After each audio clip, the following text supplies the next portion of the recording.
Is a period likely to change when you go on carnivore? Well, the answer to that question is yes. It is likely to change. There's likely to be some changes and upheaval that might happen for you. It doesn't happen for everybody, but might happen for you when you go on a dietary protocol like carnivore.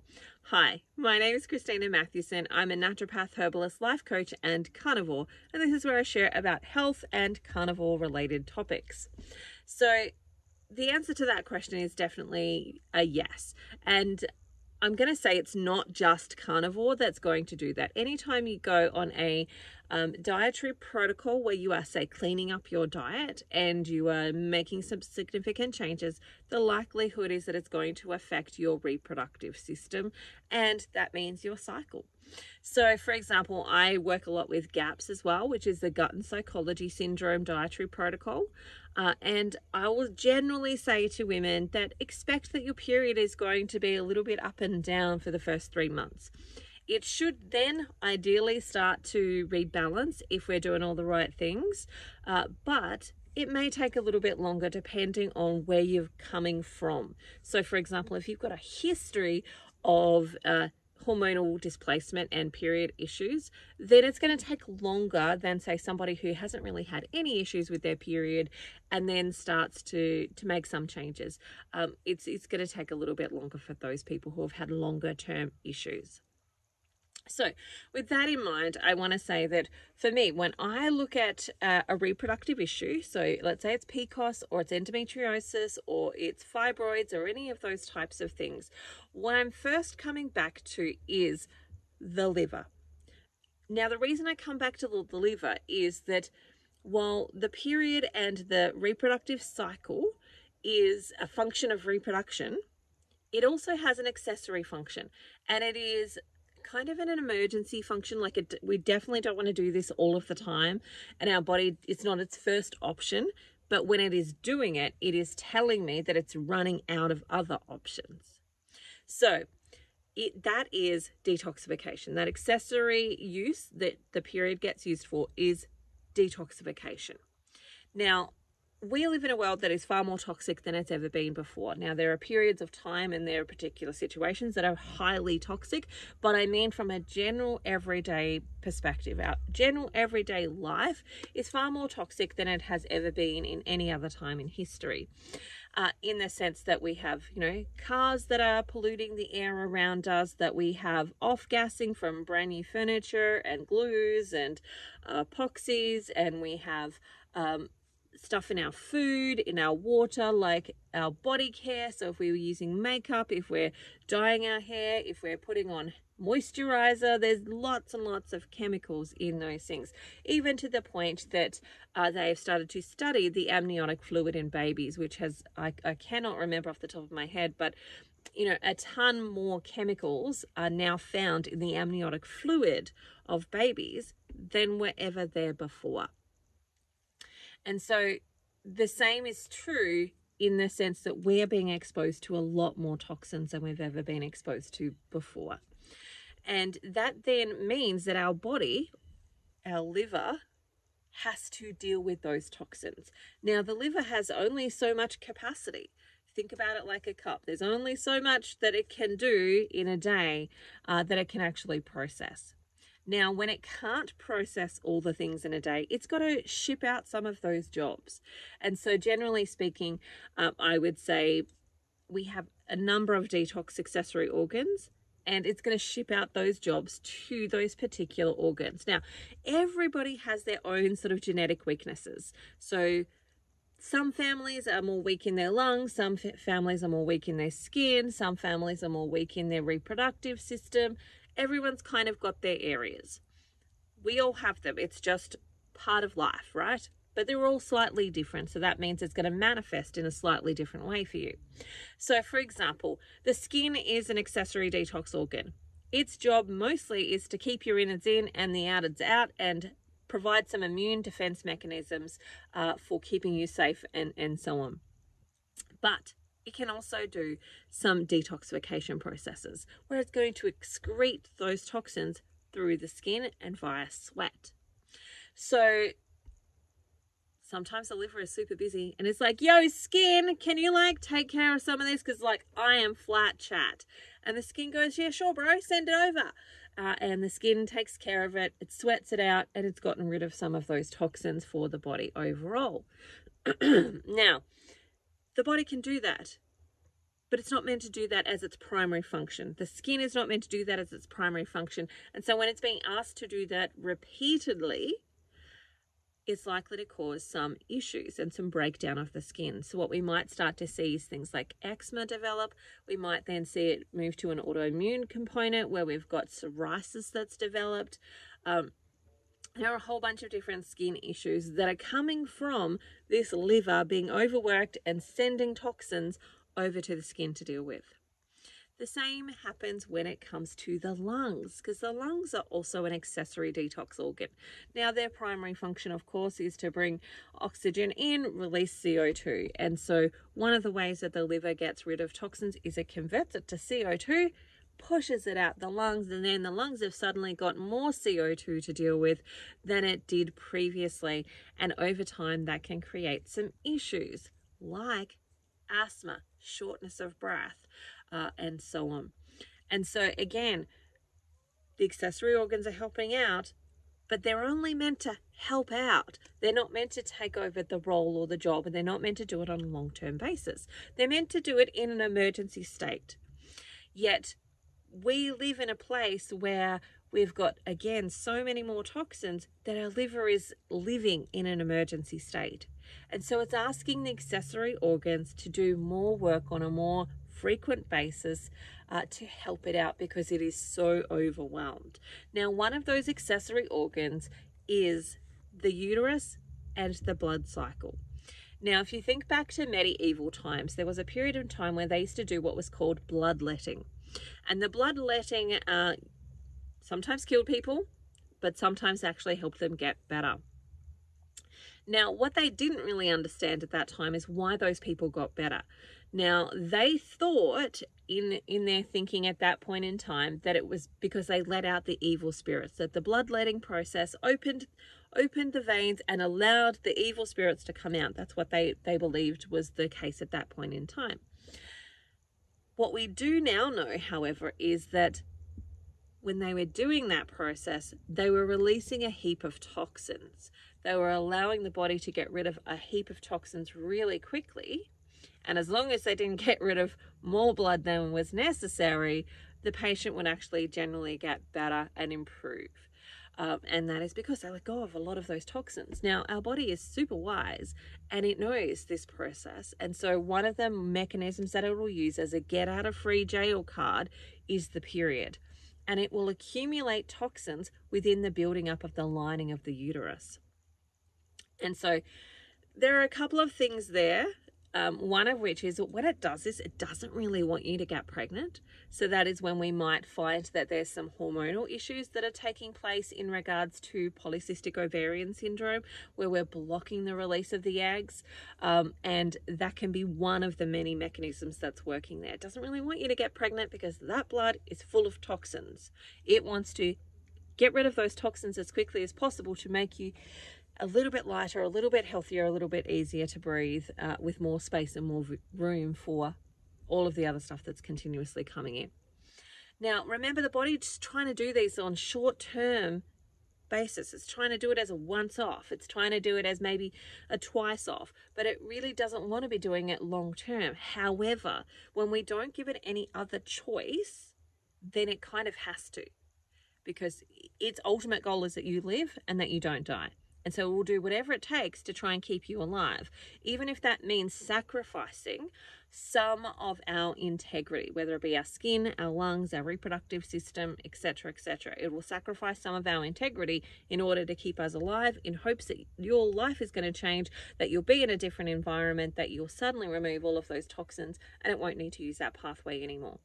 However, that's generally not the case, because we go down this pathway of, maybe connecting with a professional that is going to write us a pill to counteract what our body is doing, that is going to give us a diagnosis, that's going to band-aid the solution, and as opposed to going, you need to get rid of a lot of the toxins in your life. There's far too many toxins in your life for your body to actually cope.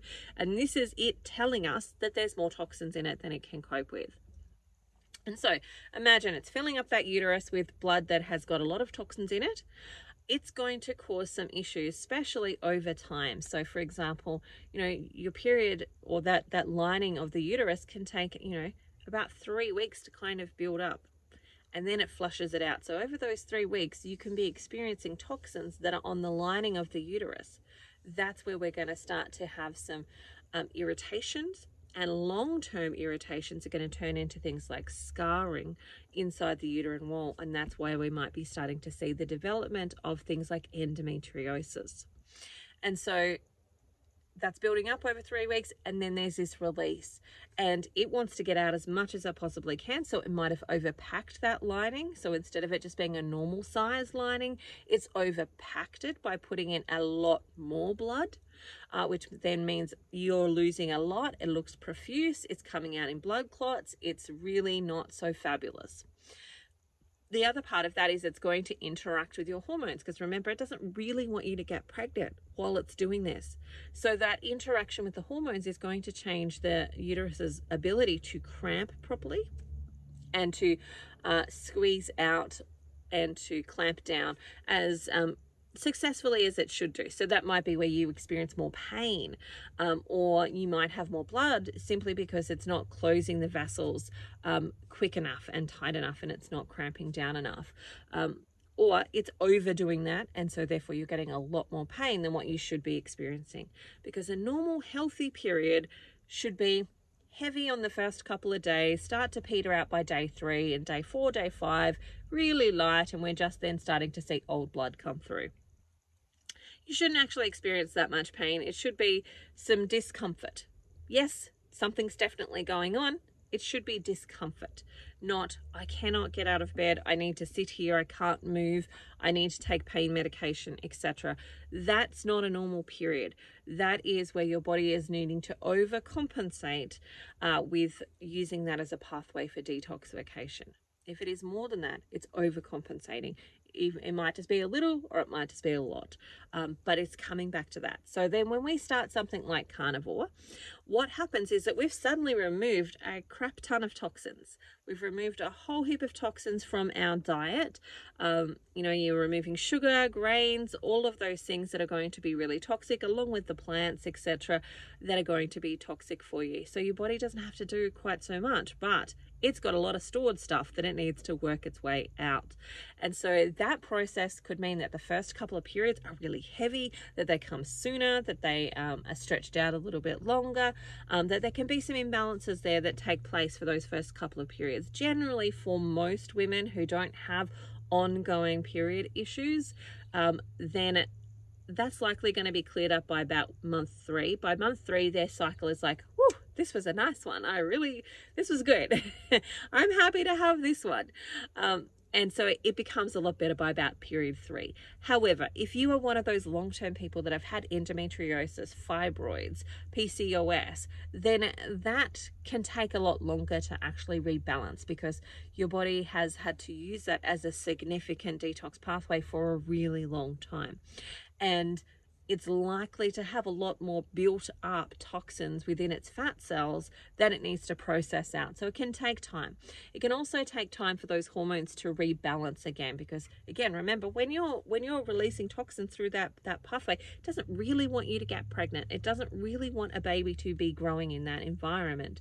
And so what's likely to happen is that your estrogen and progesterone are all going to be out of balance as well. Same with your testosterone. All of those will be a little bit out of balance as well, which means that it takes time to bring it back into balance. You've got to make sure that you're eating plenty of fat in order to be able to make really good hormones, as well as to allow your body to detox excess hormones that are in your system. And so it can take a little bit longer for that to happen, but inevitably it generally does. There may be some extra tweaking that needs to take place. We may need to use a little bit of plant medicine to actually help that process for a short period of time, but ultimately you should be able to come back to not needing to take anything, and your diet is supporting you and you're moving through healthy and well. But again, how long is a piece of string depends on how long that's going to take for you, how long that situation has been building. I have some patients where they basically got diagnosed with something like PCOS when they were about 14, and they've been put on the pill for about 30 years of their life. They didn't have any babies, and were hoping to have babies but just never got there, and they've had about 30 years of hormonal therapy essentially that's in the way that means it can take quite some time to unpack and unravel and redo that process. Now, depending on their age, depends on whether they may or may not be able to still get pregnant. A couple of them have, which is super exciting, but there's a lot of work in between that point of like stopping medication and falling pregnant, because we don't want a baby to be landing in a highly toxic environment. We want them to be in as healthy environment as we possibly can, because that's going to create the next generation. And so from that perspective, we definitely want to do the work internally to actually clean everything up and heal everything. But because we've changed the diet, we've taken out a lot of toxins, what can happen is we get these big toxic dumps, and that's where the period cycle can change quite significantly for women in that first couple of months. And again, depending on how long they've had their hormonal displacement issues will depend on how long that takes to resolve, and what other tweaking we might actually need to do to balance out things like protein, fat ratios, etc., to be able to help them get there much more significantly. We may need to add in some things to help support detoxification. So we might get them doing Epsom salt baths on a regular basis, nightly if we possibly can. We might use some things like activated volcanic ash to actually help them do some internal detoxification and help it remove that a little bit more quickly and easily. We might do some plant medicine again, like using some specific herbs for specific purposes, for specific amounts of time, to actually help them with that process of their liver and detoxification. We might get them eating things like some liver to help them support their liver. We might get them eating, different ratios of different foods to actually help them at slightly different phases of that recovery process. But generally speaking, you're likely to see a change in your cycle, especially if you've not been really conscious of toxicity prior to this. So for example, some people already are. It's already on their radar to make sure that they're washing their clothes in, a really good product, that they're washing their hair and their skin and their body, and they're using, clean green environments within their house, that they're using essential oils over perfumes, all of that type of stuff. They're already in that space. Others, it's a whole brand new game and they have not even thought about it yet, and it's all now just coming to the surface, and now it's things that they need to start to think about to help them with eliminating more of the toxins that are in their environment and helping their body get to that place of feeling clean and being able to work more efficiently throughout that process. Because as I was just saying that, I was thinking, part of the cleaning the system up allows for the chemical and the neuro or the nerve pathways to communicate more effectively and more succinctly and get those messages across the pond to the other areas of the body really, really quickly and easily and more efficiently and effectively than when they're kind of trotting through murky water. Anyway, that is my answer to the question of, does the cycle change and why might that change when you're changing your diet? It'll happen again, not just for carnivore. It will happen when people go vegan. It will happen when people go onto paleo or keto or any diet that is likely to reduce the overall toxicity within your actual diet.